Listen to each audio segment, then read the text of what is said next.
तो गाइस आज की जो घटना है ये उस जमाने की है जब गांव देहात के इलाकों में ट्रांसपोर्ट की सुविधा जो है ना के बराबर हुआ करती थी। कच्चे रास्ते हुआ करते थे, अगर एक बारिश पड़ जाए तो रास्तों में जो है पैदल चलना भी भारी हो जाता था। तो लोग बाग जो है बाजार हाट जाने के लिए या तो पैदल ही जाया करते थे टीम बनाकर ग्रुप में, नहीं तो जो है गांव में किसी की बैलगाड़ी या घोड़ा गाड़ी का सहारा ले लिया करते थे। तो गांव में जो है रघुनाथ नाम के एक आदमी के पास अपना घोड़ा तांगा था। अब रघुनाथ नाम जो है लंबा हो गया, मैं से शॉर्ट में रघु बोलूंगा। रघु के पास जो है अपना घोड़ा तांगा था, जो शहर की तरफ रोज आना जाना किया करता था। कई बार जो है शहर से लौटने में लेट हो जाती थी, तो जो है रघु जितनी भी सवारी होती थी उनको उनके घर तक छोड़कर आया करता था। बहुत ज्यादा ईमानदार था, लंबा चौड़े कटकाठी का था, चोर डकैतों से डरा नहीं करता था। रात बेरात जो है किसी इमरजेंसी भी होती थी तो भी वो शहर की तरफ घोड़ा तांगा लेकर चला जाया करता था। रघु के घर में जो है उसके माता पिता, बड़ा भाई, उसके बच्चे और रघु की पत्नी गंगा और उसका बेटा मोहन। रघु जो है ना रात के समय चाहे कितना भी लेट घर पहुंचे, अपने बेटे मोहन को अक्सर घोड़े तांगे में बैठाकर घुमाया करता था।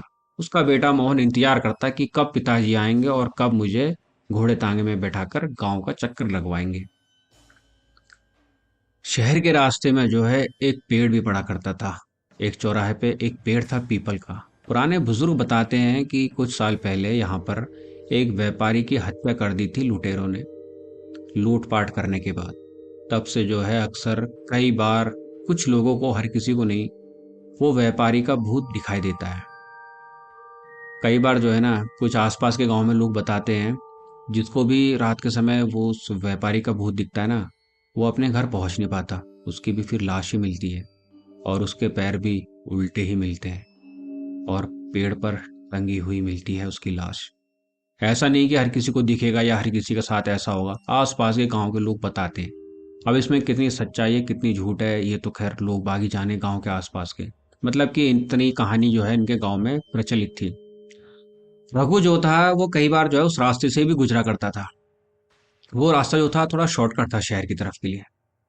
और जो है करीबन 20 दिन बाद रघु के बड़े भाई की बेटी की शादी भी थी, यानी कि बारात आने वाली थी। उस समय पर जो है लोगों में ना, भाइयों में बहुत प्रेम हुआ करता था। अपने बड़े भाई की इज्जत अपनी इज्जत समझते थे और बड़ा भाई भी छोटे भाई की इज्जत अपनी इज्जत समझता था। यानी कि प्रेम भाव से रहा करते थे परिवार में लोग। आजकल तो खैर क्या है, एक दूसरे से जलना, चिढ़ना, खैर ये सब बातें होती रहेंगी। तो जो है एक शाम की बात होती है, रघुनाथ ने जो है ना 2 चक्कर ऑलरेडी शहर के मार लिए होते हैं। तो वो सोचता है कि यार एक चक्कर और जो है शहर का लग जाएगा, मैं उस शॉर्टकट वाले रास्ते से जाऊंगा, वो पीपल वाले रास्ते से, और जो है टाइम से घर आ जाऊंगा। यानी कि जो भी सवारी बैठेंगी उनको उनके घर तक छोड़ के घर वापस आ जाऊंगा। 2 पैसे ही बढ़ जाएंगे, यानी कि 2 पैसे जेब में आएंगे तो मैं अपने बड़े भाई की बहन की शादी में थोड़ी मदद कर दूंगा। इतना ज्यादा प्रेम भाव था। वो अपनी पत्नी से बोलता है कि गंगा देख ऐसा है, मैं जो है शहर की तरफ जा रहा हूँ, एक चक्कर और मार लेता हूँ, हो सकता है कुछ सवारी मिल ही जाए। गंगा बोलती कि देखो आप जो है ना कल सुबह चले जाना, टाइम से पहले चले जाना सुबह, इतनी रात को जाना सही नहीं है। और आप उस पीपल वाले रास्ते से जाने के लिए कह रहे हो, देखो मुझे तो बहुत डर लग रहा है, आप उस रास्ते से मत ही जाओ। रघु जो है उसको भरोसा दिलाता है कि मैं ना थोड़ी देर में आ जाऊंगा, तू डर मत, तू जो है खाना पीना बना के रखना, मैं टाइम से आ जाऊंगा। वो जो है ना एक नहीं सुनता अपनी पत्नी की और वो चला जाता है। करीबन शाम हो जाती है, दिन ढल जाता है, सूरज ढलने वाला ही होता है। तो उसके पिताजी पूछते हैं कि रघु तो आ गया था ना बाजार से, तो दिख नहीं रहा, किधर गया है। तो गंगा बताती है कि पिताजी वो तो शहर की तरफ चले गए हैं, मैंने उनको बोला कि मत जाओ, पर उन्होंने मेरी एक नहीं सुनी। उसके पिताजी थोड़ा नाराज होते हैं कि अगर तेरे को बोल रहा था वो कि मैं जा रहा हूँ तो तुझे हमें बताना चाहिए था। तेरे को पता है ना उस पीपल वाले रास्ते पे क्या होता है रात के समय। खैर उसके घर में जो है थोड़ा सा टेंशन वाला माहौल हो जाता है कि यार शादी सर पे है और बेटा किसी की सुनता है नहीं है। खैर वो किसी अमल में नहीं था, नशे वाला नहीं था, पर फिर भी जो है एक डर का माहौल घर में बना हुआ था। आने में थोड़ी सी लेट हो जाती है रघु को। रघु जो है लेट आता है और अपने पिताजी को बताता है कि पिताजी मैं आ गया हूँ घर सही सलामत, और खाना पीना खा के सो जाता है। अगले दिन जो है ना फिर से वो शाम के समय जाने के लिए बोलता है। क्योंकि जिस दिन गया था ना वो एक दिन पहले, उसको काफी अच्छी मिली थी सवारी वहां पे, आसपास के गांव के लोग भी, उसकी अच्छी कमाई हो गई थी। उसे जो है ना थोड़ा सा लालच भी लग गया था कि यार एक चक्कर और मार लूंगा शाम के समय, क्या ही है, दो पैसे ही आएंगे। वो बोलता है घर वालों से कि जो है पिताजी मैं जो है शहर की तरफ जा रहा हूँ। और उसके पिताजी उसको बोलते, देख बेटा शहर की तरफ जा रहा है तो जा, पर जो है पीपल वाले रास्ते से मत जाना, उस चौक से मत जाना तू, ठीक है, उस लंबे रास्ते से ही जाना, भले ही आने में थोड़ी लेट हो जाए तेरे को, पर जो है तू उसी रास्ते से आना। रघु जो है ठीक है पिताजी कह के चला जाता है। पर वहां पर ना कुछ लोग गांव के होते हैं, उन लोग को थोड़ा समय लग जाता है बाजार में सामान वगैरह खरीदने में। तो वो सोचता है कि यार जो है मैं शॉर्टकट ही मार लेता हूँ पीपल वाले रास्ते से, खैर क्या ही हो जाएगा। तो वो जब पीपल वाले रास्ते से मार रहा होता है, शॉर्टकट रास्ते में होता है, तो पीपल से कुछ दूर पहले ही एक आदमी उसको ना हाथ देता है कि भैया उस गांव तक चलोगे क्या, आसपास के गांव का नाम लेता है। तो रघु जो होता है ना सोचता दो पैसे और मिल जाएंगे। रघु जो है हाँ कर देता है, कहता है आइए पीछे बैठो। सफेद कुर्ते पजामे में होता है वो आदमी। वो पीछे आके जो है बैठ जाता है। रघु का जो घोड़ा है ना वो आगे बढ़ने का नाम नहीं लेता, वो हिनहिनाता हुआ पीछे हटता है। रघु जो है ना लगाम खींचता है और एक चाबुक मारता है उसके, और अपने घोड़े को आगे बढ़ाता है। लोग बाग जो है पीछे बातें कर रहे होते हैं, पर वो जो शख्स बैठता है ना वो चुपचाप बैठा हुआ निगाह नीचे और सबका चेहरा देख रहा होता है, और जो है ना बड़ी वियर्ड सी स्माइल कर रहा होता है। तो रघु जो है ना उसको बोलता है कि भाई साहब आप मतलब इतने सुनसान रास्ते में जंगल में कैसे पहुंचे, कैसे खड़े। तो वो जो है ना सीधे उसके कान पे जाके बोलता है रघु के कि मोहन की तबीयत कैसी है आजकल।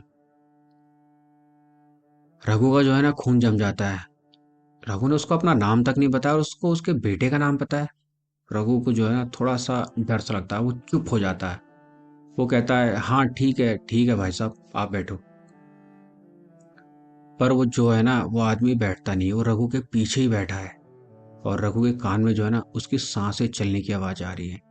रघु जो है ना उसको दो तीन बार कहता है भाई साहब आप पीछे सवारियों के साथ बैठो, मुझे जो है प्रॉब्लम हो रही है, आप मेरे पीछे बैठे हो बिल्कुल।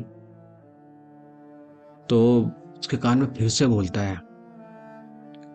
मैंने सुना है तुम्हारे घर में जो है शादी होने वाली है, बारात आने वाली दूसरे गांव से।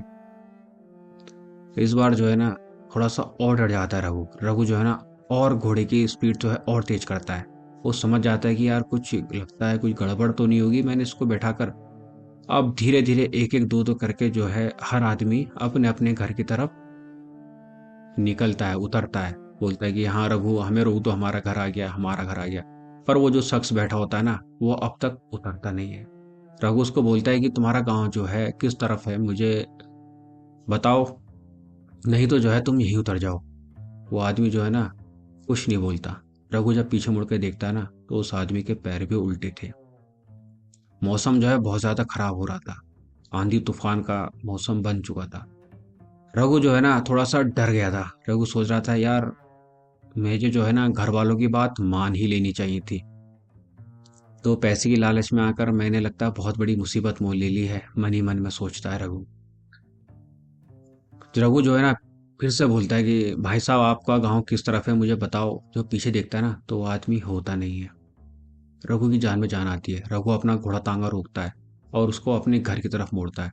तो वो क्या देखता है कि घोड़े तांगे के पहियों के साथ साथ बगल में जो है ना किसी के पैरों के निशान भी बनते हुए चल रहे हैं, और वो भी उल्टे। अब जो है थोड़ी डरने वाली बात हो चुकी थी रघु के लिए। रघु जो है ना घाड़ अपना घोड़ा तांगा बहुत तेज से जितनी तेज हो सके उतनी तेज से अपने घर की तरफ लेता है, और आखिरकार अपने घर पहुंच जाता है। वो जो है ना सीधे अपना घोड़ा तांगा खड़ा करके घर में जाता है, पिताजी को उठाता है कि पिताजी मैं आ गया हूँ। उस रात जो है ना वो कुछ बताता नहीं कि मेरे साथ क्या क्या हुआ, चुपचाप जाके रसोई से खाना लेकर सो जाता है, और एक आवाज अंदर की तरफ मार देता है कि मैं जो है आ गया हूँ, मैं रघु हूँ, मैं आ गया हूँ, हाँ घर कोई मतलब परेशान मत होना मेरे लिए। इतना कहकर सो जाता है। तो उसका बेटा जो होता है ना मोहन, वो क्या देखता है कि खिड़की पर उसके पिताजी हैं और उसको बाहर बुला रहे हैं। तो वो माँ को उठाता है, माँ देखो पिताजी बाहर बुला रहे हैं। उसकी माँ देखती है खिड़की पे, तो उसके पिताजी वास्तव में रघु खिड़की पे खड़ा हुआ है। थोड़ा अजीब सा लग रहा है और अजीब सी स्माइल कर रहा है अंदर की तरफ देखता हुआ। और जो है ना खिड़की पे एक गिलास रखा था और गिलास गिर जाता है। सारे लोग फैमिली को उठ जाते हैं, कहते हैं क्या हुआ, चोर है क्या? क्योंकि अक्सर जो है शादी विवाह घरों में चोर भी नजर रखते हैं। तो वो सब जो है बाहर आकर देखते हैं तो गंगा बताती है रघु की पत्नी की, मैंने देखा अभी रघु जो है खिड़की पर खड़े होकर अंदर देखकर हंस रहे थे। तो बड़ा भाई कहता नहीं, वो तो मेरे साथ अंदर सो रहा है, ये सकता है कोई चोर हुआ। तो वो लोग जो है ना लैंप वगैरह लाकर बाहर पैरों के निशान देखते हैं, तो वो क्या देखते हैं, पैरों के निशान उल्टी की तरफ भाग रहे हैं, यानी उल्टे पैरों की तरफ। उन सबके पैरों तले ना जमीन खिसक जाती है। यार शादी का घर है और हमारे घर में ये क्या मुसीबत है। उसके पिताजी थोड़ा गुस्सा भी होते हैं रघु के ऊपर। यार इसको जो है ना रात के समय नहीं जाना चाहिए था। रघु जो है ना सुबह के टाइम उठ के पिताजी को सारी बातें बताता है कि पिताजी मेरे साथ कल ऐसा ऐसा हुआ था। तो वो जो है ना पास में जो है मंदिर के पुजारी के पास जाकर बताते हैं। पुजारी कहता है अगर ये जो घटना है अगर ऐसा 3 दिन तक लगातार होता है तब जो है हम गौर करेंगे, नहीं तो जो है हो सकता है तुम्हारा वहम हो। तो जो है ना उसके पिताजी कहते हैं ठीक है, हम 3 दिन तक देखते हैं आखिर हमारे साथ रेगुलर ये घटना होती है या नहीं होती है। अगले दिन जो है ना रघु शाम के समय जाता नहीं है उस दिन। रघु थोड़ा थोड़ा सा ना डर चुका होता है। उस दिन जो है सिर्फ 2 चक्कर मारता है रघु और जो है दिन से अपने घर रहता है। तो पास के गांव वाले लोग बताते हैं आके, यार रघु तुम्हारी जो खेत की फसल थी पूरी तैयार थी, वो किसने जो है खराब कर दी, नष्ट कर दी है। वो जब खेत में जाकर देखते हैं ना तो उनकी फसल पूरी तरीके से नष्ट थी, खत्म हो चुकी थी। तो जो है ना रघु जो है रात के समय जाकर देखता है कि आखिर खेत में आखिर आता कौन है हमारे। तो रघु के कान में ना फिर से एक आवाज आती है। मैंने सुना है तुम्हारे घर जो है बारात आने वाली है। सुनो, उस बारात को ना उस पीपल वाले पेड़ से मत लाना, दूसरे रास्ते से लाना। नहीं तो जो है बारात तुम्हारी लापता ना हो जाए रास्ते से ही। और हंसते हुए ना एक अजीब सी हंसी हंसते हुए गायब हो जाती है वो चीज। उसके कानों में ना एक मतलब कि सांसों की आवाज आती है, जैसे कोई पीछे खड़ा होकर उसके कान में कहकर गायब हो गया। रघु जो है ना बहुत परेशान हो जाता है कि यार घर में शादी है और ये सब हमारे साथ हो क्या रहा है। उस रात जो है ना ये सो जाते हैं लोग बाग। पर फिर से ना उसकी पत्नी गंगा जो है ना खिड़की की तरफ देखती है, तो वो क्या देखती है इस बार जो है उसके ससुर खिड़की के पास खड़े होकर जो है ना एक अजीब सी स्माइल कर रहे हैं और आवाज लगा रहे हैं।